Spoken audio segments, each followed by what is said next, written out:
hitande ujune ɗiɗi e nogase jeegom koye RFI fulfulde. Bismillah, calminen heedɓe karallagal ngal Moussa Thiam a weltanama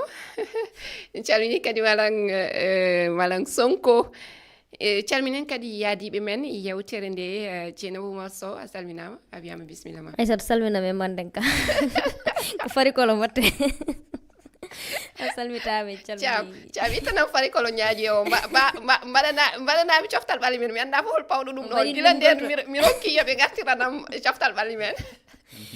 mi salmitima Aissata kadi en bismitima koɗo men mawɗo gonɗo ɗo henno oto haal taw ko surprise mi halta ko surprise eyo calminen mo kanko gonɗo e ɓoggol ngol Yoro Mangara a salminama a wiyama bisimilla ma. Allo Yoro a yettima ko tan hettoroɓe mi salminima mi juurima mi salmini ɓe gonduɗa e studio ɓe foof no mbaɗɗon oɗon celli mi salmini hettoɓe RFI fulfulde. Eyo a salmitama calminen koɗo mawɗo o hannde ko Oumar Mamadou Sow mi anda so tawi on jiimo e vidéo ji ɗi omon jooɗi de o arti ɗanninoɗo arti o wona janoɗo Amérique woni ful mbiyat ko alaɗo yano artiɗo wonno ɗum noon en garti Aissatou en beltima kadi yaade artude a addorani Bamum Kadia ala minen waji bilejo minen kay min totti addoɓe nelde ɓe miɗa wadde publicité ɓe gadda yo wadde moƴƴi bisimilla ma ko noon Aissatou a salminama waɗa jaaƴima tampani eyyi ko noon yettere Allah Aissatou a salminama no fewi mi salmini Dieynaba Sow eyyi ko noon kadi calminirami grand men Yero Mangara kono kadi dendagal heeɗiɓe men e haralleɓe ɓe Moussa Thiam Kame Malang Sonko calminama. Yo yewtere coftal ɓalli yawtude noon yimɓe fof beltinoma e ko Afrique heeɓi équipe uji 9 e dawol 16 ɓiwal timmal ngal kono hannde jikke pawnoɗe e ɗe ɗiɗɗe fof ene wayno fistima Côte d'Ivoire Algérie RDC Sénégal Cap Vert fof poola ko ɓuuri hen hawnade ko hono e diɗɗe poolira ɓurnoɗe jogede yakar ko e sakkitorde kawdire mumen kawa sen daari Angleterre RDC Harry Kane loggol ngol nanni loggol ɗimmol muɗum Sénégal hono noon jaltude ni ko ɗiɗi e ɓolum wonno ha e sakkitorde nde Côte d'Ivoire Norvège ne alande loggi ɗimmol ko e sakkitorde nde eyi holko woni caɗele ɗe tigi rigui yiyande moɗon anda Yoro walla Oumar tan hol hen gadotoɗo Yoro bisimilla. eyyi aɗa andi ko tubak wiyata ko gestion des émotions woni so tawi aɗa huuli oto kulol ma yaaha ɓedda ko wiyete hakkille ma ha mbasa miijade sa weltima kadi oto beltogol ngol yaha ɓurta doole hakkille ma eno miijirtoɗa ɗum woni gestion des émotions enen noon Afrique yiyama sa yi ko goho ɗiɗi tati nayyi joyyi jeegom fof heeɓi wondi ko sen jettima banggue ko heddi ko seeɗa match o gasa kamɓe ɓe cikkata ko gasi e nder hakkille maɓɓe ɓe puɗɗima amde ɓe aɓen mbiya janggo ko honon potta toon et cetera te match o gasani taw joni a loggete tan goho ɗiɗi après so goto naati tan a fuɗɗima hulde ɗiɗaɓel naata a perti ko ɗum ɗon mimi sikku Afrique hannde aɓe putti ƴettude équipe nationale kala ɓe ganna hen sociologue et psychologue e mo ganduɗa kañum ko ɗum ɗon tan janggi holno ɓe mbatta ha émotion ji maɓɓe ɓe ndeena ɗum wasa ɓurtudeɓe doole yama noon mi sikku équipe aji men ɗi ɓe ngala ɗum sa daari hannde hay équipe mbaɗo no Paris Saint-Germain ni ne woodi psychologue mo ganduɗa e biyeteɗo préparateur mental mo ganduɗa ko ɗum tan eltataɓe e ngal ɗon banggal. mati Oumar wona ko eltowo Belgique o haali ko ɗiɗi Afrique ɗe ngala timmode jogui ko fuɗɗode ngala wortorde o ko haali ko hewɓe kadi tawtiɓe hen tawti kadi ko Yero Mangara haali ɗo ko ɗum gonga celluɗo ɗum ni kadi koko hani wattede haqqille men gartu eɓe ganduɗa ko eltoɓe ɓe ñiŋama kono fijoɓe ɓe kayenni ɓe ganduɗa ko kayen tigui jogui ballon o ko kayen goni nder kayne kadi ko Yero haali ɗo koko hunde hande wattede haqqille jomumen elte keble e won e fannuji Aissatou artude ko mbiɗa ko eltowo ko haali ɗon ko mi wima hewɓe tawtimɓe ɗum ɗon nde tawno a haali ɗum joni e fuɗɗode nde ko ɗum woni ko teska ko teska ko woni e kal hen saha ko e wortorde équipe uji ɗi polute eywa holko saabi ɗum kanko o wi ko structure technique tactique o no jomumen cañortoni peeje ɗe mbaɗata so tawi mbaɗi ɗum ha woodi ko dañi so yeehi ha kawral ngal are jofde tan jomumen mbayat kon jejjiti ɗum ɗon firto ɗum ni kadi tawti ha joni tan koko yero wi ko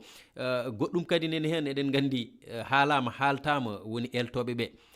yama taw wonkoɓe mbawi wonkoɓe kolliri e ko yawti ko kono follotirwi nder yankewo hono coupe du monde Aissatou ko yawti ɗo ko hulliri ko follotirgo ganduɗa ko heeringo wonko ngo namni saabu e kala nde ɗiɗo équipe aji limtuɗa hen équipe lappa somi faami jiɗɗa wiide ko eltoɓe gonani à niveau par rapport e woɓɓe par rapport e joguiɓe kippuji ummiɗi Europe walla Amérique saabu hen goto kala so tawi jomum heeɓini avantage jiita ko équipe adverse o so waɗi waylo woodiɓe addi woodi ko ɗum nin a yiyat mbo men o kañum ɗoftotako ɗum kayne waylata gam etade dumbude na mbiyen dambude ko oyto addi ko ɗon noon kay ko caɗele bawal caɗele karallagal e jiiki labki e kawre ɗe ɗum kam koko laati hen yiya ha labti ceera Aissatou koko kalɗa ko ene wayno ɓuuri teskede ni koye kippu Sénégal o wonno remplacement ji ɗi Pape Thiaw waɗi e banggue milieu addi caɗele addani diɗɗal ngal mbiɗi sikki kawodiral men cakkitingal ɗum addani en yaltinede kawguel manguel adunaru Dieynaba an holno jiiruɗa alhaali o fof no Omar wi joni caɗele ɗe fof koye eltoɓe yaro winane émotion min mbiyam ko gestion score kadi nani hen saabu hewɓe ene gardo hono Sénégal ni ardi ɗiɗi sa andi a wawa ɓeydude e potital poɗɗa wadde ko feere no moftirɗa seeɗa mo joguiɗa sa wawi ɓeydude hen kam kono puɗɗiɗa dañde ko jaggu ɗum so woni a andi ɗo nanude men satti ɓeydo tengtinde ko wiyata ko défensement e milieu ma ha ɓeydo tengtude kono noon Pape Thiaw waɗi ko kam jaltina bo Pape Thiaw kay waɗi ko jolle yuli ɗum lomtodiral ngal tan ɗon waɗi caɗele o fonno ko ɓeydade tengtinde kono kanko o yuli ɗum o waɗi hen gudde ha ɓeydi yaaji sa waɗi addi ko wayno Lamine Camara en yawɓe yande Pape Matar Sarr kañum kam waytan kana waɗani ɗon hay ko daɓɓiɗo o kay ko daɓɓiɗo ito tibo o weddi wacci ndiyam ɗamen naata sa yaltinimo ganduɗa kañum ene darno hen darantinde ko wayno Pape Gueye ɗum ɗon foof ne jeeya ko addinimo caɗele e on ɗon saaha sa ƴeewi entraîneur Belgique kamɓe entraîneur uji mabɓe seeɗi ɗumen eɓe ene mbawi kañan janggude match ɗum rewi men guila e France Didier Deschamps ko noon waɗi men mate wona caɗele ɗe kadi koko yoro haali joni kamɓe eɓe jogui kippu mawɗo walle tan ɓe ganduɗa ko banggue eltoɓe ɓe wona neɗɗo goto wona ɗiɗo wonata ko hewɓe garata kadi gandal kadi Aissata gandal ne waɗi yimɓe sappo wonata e gandal ne waɗi fayida kono ɓe ganduɗa moni foof eko hertori eltowo o kadi alay saago walle en gona timminɓe foof no yero wirni saabu sa hem ƴetti tan yeru e Sénégal en jii ko caggal kawral France nde Sénégal waɗi dawal gadanal tehidir e France dawal ɗimmal ari en jiiɗo wattinde ko nden ɓe kaali haala analyste vidéo woni jurnitotoɗo alhaali ayawaji eko nandi hen ndeke ɗum wodana ɗum mataw yadani équipe o wadde ɗum firti ko beela hande équipe ɗo football tolni ɗo ina hani yaade wona tan Sénégal équipe Afrique yaha e follotir wanga ni taw ala kertorɗo yurnitade vidéo ji saabu kawral fof wonko jangate hen ɗum tan holli caɗele ne godi eyo wadde somi faami onon caɗele ɗe fof woni koye eltowo diɗɗal eltowo e wondi mu yoro wi ala wafta taw ene fecci eltoɓe men ɓe haydara ɓe ganda aɗa andi ko woni gonga neɗɗo sa yiiɗi eltude équipe mawɗo mbaɗono équipe nationale ya ƴettoye équipe kollira ko mbawɗa kono ko wawi en Ernest Faye Pape Thiaw en an ya ummo tan yo anne oro yejjir ko Pape Thiaw addi ga ene dese walla mi yejjitani aɗa Pulaar wima yo cukalel woylu daada kono oto woylu feram boni aɗa andi sa yeehi e nokku aɓe ndefi karaw mon fof ne jogii horde ne nokka ne ñaama an ngara mbiɗa furɓota ko a gata ɗon furɓetake ɗon wona ko furɓete ko ma jogoɗa horde ma ganda ko nokkata ganda ko pawata enen noon entraîneur eltoɓe men ɓe parani taw goo ɗiɗi ko wiyete ko saf ɓe poti liggodirde ɓe timmani so tawi a yii France koɓe sappo e jeeɗiɗo an jogoɗa hen nayyi walla joyo mbiya ya gañoɓe kamɓe hay ko neɗɗo ñamata ɓetete ko waktuji ɗi ɗanotoɗa ɓetete fof maɓɓe ɓetete awa ɓe gañade aɗa wawi noon gañade Uganda en Gambie en ɗo Soudan en mais ɓe ganduɗa hay koɓe koyɗi hanki ɓe sarenaki ni ɓe etat ɗum oto heewi ɗum ma moƴƴani yoro mate kadi wona rafi paabodiral godungal hakkunde makko kanko Pape Thiaw e fedde fédération Sénégal fuku koyngel won wiiɓe haala waɗino ha e banggue contrat o ko nandi hen yogani en ni mbi kanko e hoore makko ɓe jinno lomtindemo fédération yiɗino yewtidde mbaɗo hono Hervé Renard suɓademo on ilta ɓate wona ɗum foof jiiɓi hakkille Pape Thiaw saabu kadi jomum kadi ene namdi deejre ɓernde hakkille min adi yaltinde heɓar oɗon ɗum ɗon koko woodi neɗɗo kala mo ganduɗa ne yaha ko wayno coupe du monde walla coupe d'Afrique saɗa yiɗi aɗa yiɗi ɓe tinninma kayit kollowoma aɓe koolima ma liggodema mais aɗan ɗo mais aɗa andi mo ɓe joɗɗiɗa ɓe fof ɓe parata tan ko ya hulluɓe caggata ɓe juuma laaɓi e ɗum ɗo wallaka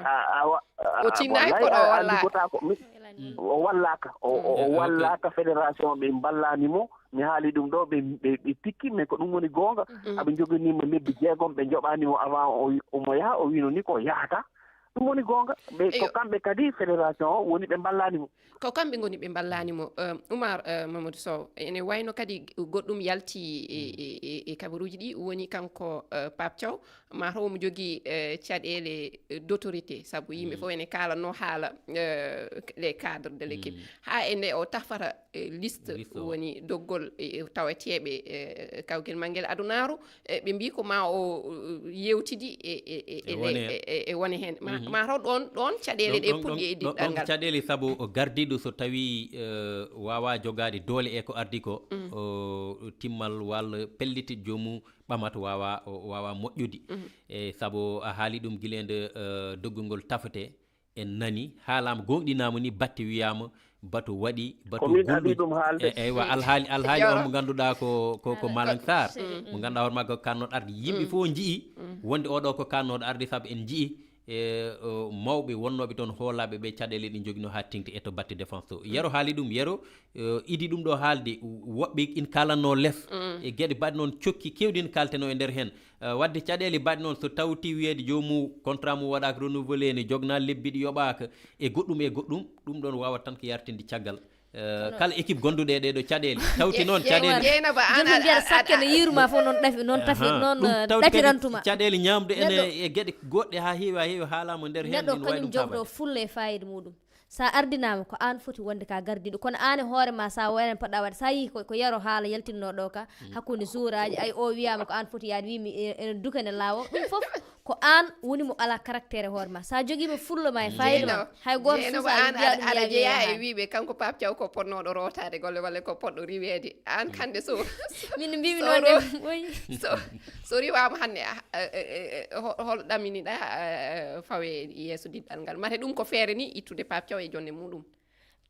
ko feere ete beela ko Pape Thiaw tan beela ko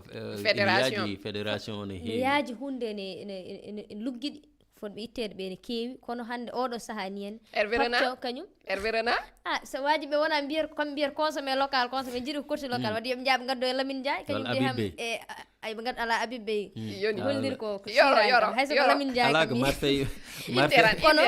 min me ala yoro inderan mi wi Lamine Ndiaye ko min hande so tawino ko min ƴettata kono wona min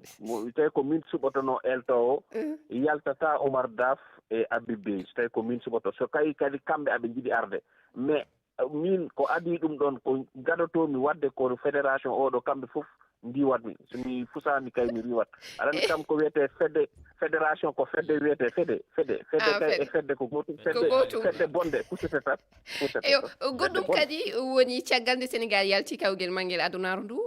guila alarba mbiɗa sikki ha hande yoga e fettoɓe ene toon ene paadi laana weeyo Sénégal arano ɗumen artira ɗumen Sénégal ɗum kam wowano hono alhaali o woniri gam hebde humpito labgo en jokkodiri e information keso fettoɓe fof kooti ɓe goppi toon ko heddiɓe huɓa dépôt en ɓe mbiɓe onon kadi mbaɗeno fettoɓe ko toon minen kam men gaddani laana hande men gaddani janggo ɓe mbi ɓe gaddani hande ɓe gaddani janggo ɓe gaddani janggo mi jokkuma hibar keso kamɓe fof ɓe kooti fettoɓe fof taƴani hoore mumen biyeji ɓe kooti heddi toon ko délégation o laamu noon wi addani laana kala bawɗe maɓɓe yo diw walla yo somo wawi bawde lumbade hen en jokkodiri e Arouna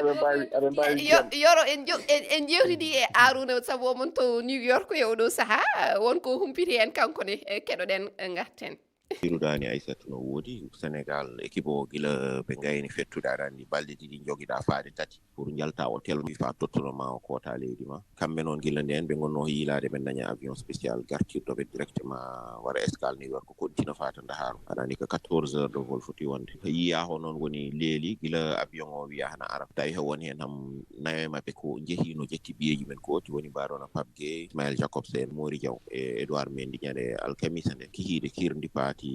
clubaji men Jacob so fayi Los Angeles sabu pesgum no woni toon yeehi vacances caggal ɗum heddinoɓe woni hen yaaɓe hanki samedi mbaɗon Idrissa Gana Gueye ne kañum faate koreji mum nan ɗo hen e vacances nanini Miami o fayi to e Amérique on jour uji goɗɗi haadi ƴettude biyeji men jeehi sabu avion o leeli wiyano ummoto toon nde aljuma jamma faade yetto samedi kihiɗen to Sénégal kono caggal ɗum avion o daña nden de Air Sénégal jogui intono toon avion tan addana ga noon yaari ni ma jiiloɗa avion mbaɗɗo disponible ga tan luwa nawma min ham jagguɓe wonɓe yewtidmi hen banggue fédération ministére woni gouvernement Sénégal yoɓat no situation yaari ni lelti hen no feewi saabu hay goto yiiɗa nanude hen kalis hande kewɗo saabu lugol avion gila Amérique ha Sénégal so yettahi guenna walla milliard no wawi ɓuura ɗum no heewi seeɗa e kalis sikkani sana manque avion luwaɗo ɗo hen kono jobdidi ko toon banggue o woni fédération hakkude me FIFA nana ƴeewana dañiri kono laamu Sénégal softani hen no feewi sa haalde wonde ɓe mabɓe responsable gondi toon no gonde équipe o to Seattle no ɗum mbiyanma ko ɗum woni jour uji comme woni hen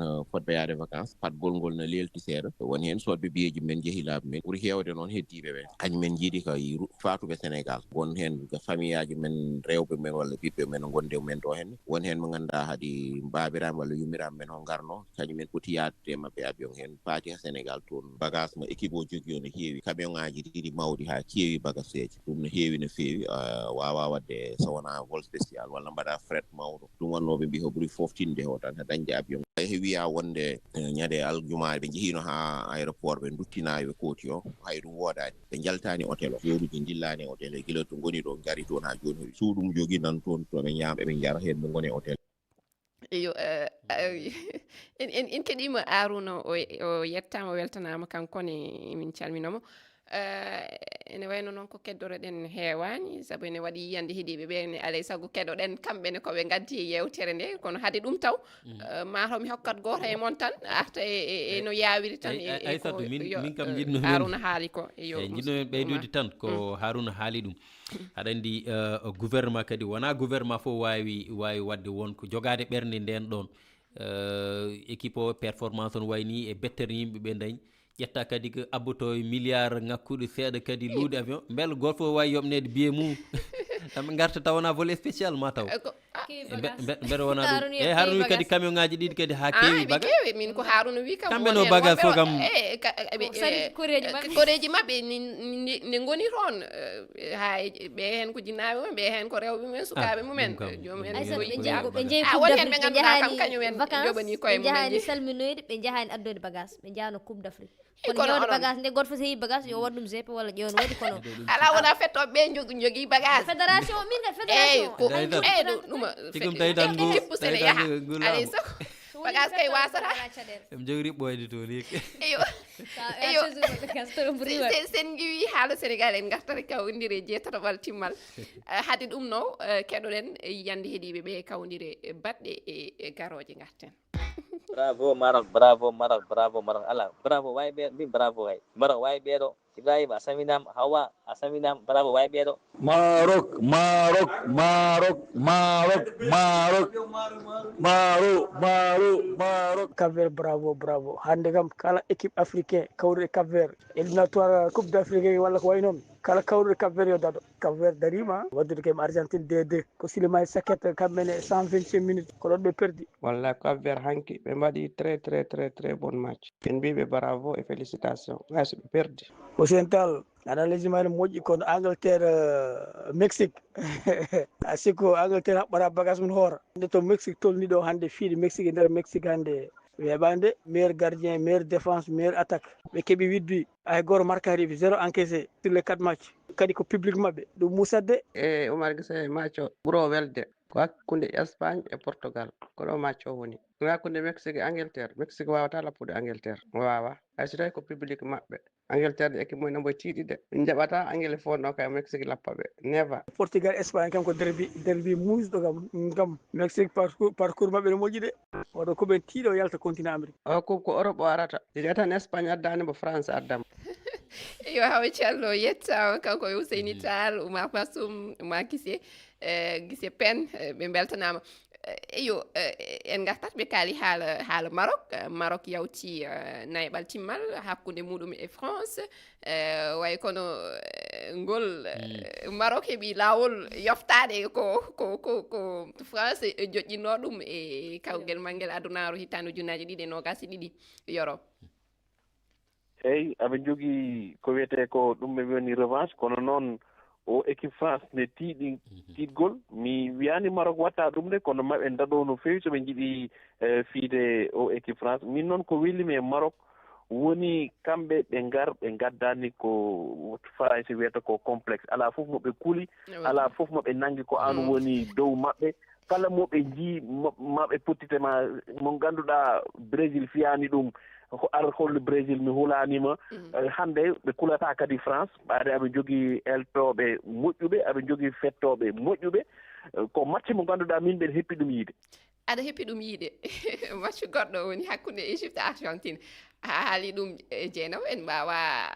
jofnude yewtere nde tawa en haalani haala Cap Vert ganduɗa ɓe jaɓɓama ɓe mbaɗanama jaɓɓugal manggal hande to Cap Vert ɓe dartima tigi diɗɗal Argentine ɓe kolliri tan Égypte so tinima ene wawi hawde mataw Argentine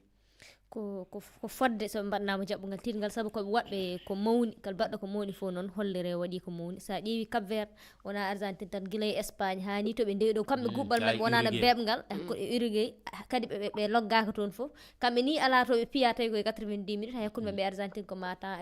règle ɗum ɗo prolongation ari kadi no ɓe pottiri e Argentine ni pottital ngal no yarini e darde nde ɓe daari hen nde ko hunde nde ganduɗa ko fodɓe foɓɓanede kelle Cap Vert kippum ganduɗa ko gonɗo e yarude yesso te kayni mbeɗa soyniɓe to woɗɗi Égypte noon so ƴeewi e Cap Vert ma andu hunde koye dingiral kawral koye dingiral wona bowal dingiral Cap Vert kam hay goto artata e ko mbaɗi ko guil e denow gaali mabɓe o mo ganduɗa kadi montama e voilà donc koɓe jaɓɓa ko hunde hande kamɓe kam ma tarik jokku rewdeɓe e golle paadinɗi ɗe ɓe mbaɗi Égypte ni yo janggo ɗon darno koyɗe Argentine bo Lionel Messi wona kippu belɗo foɓndirweɓani noon eyo kawgel mangel adunaru goɗɗum tan e rabɓi kende woni kabaru Tour de France adodiral puccel jamdi ene fuɗɗima guiɗa hanki to Barcelone ma en gartoy hen e kabaruji men paaɗi ma en gartoy kadi e toɓɓe goɗɗe woni sariyaji keesi gaddaɗi e banggue fukko koyngel ngel en gandi en jiiɗino yewtidde majjum kono heƴani hen ma en gartoy hen tan tedduɓe so wona weltanade hoɓɓe men Dieynaba Sow yettama Oumar Mamadou Sow kam e Yoro Mangara heɗɓe e karallagal ngal ko Moussa Thiam kam e Malang Sonko ɓe beltanama ononne on jettama heɗogol mon lobbol min dokki on aadi alet arore e toɓɓe goɗɗe on jarama.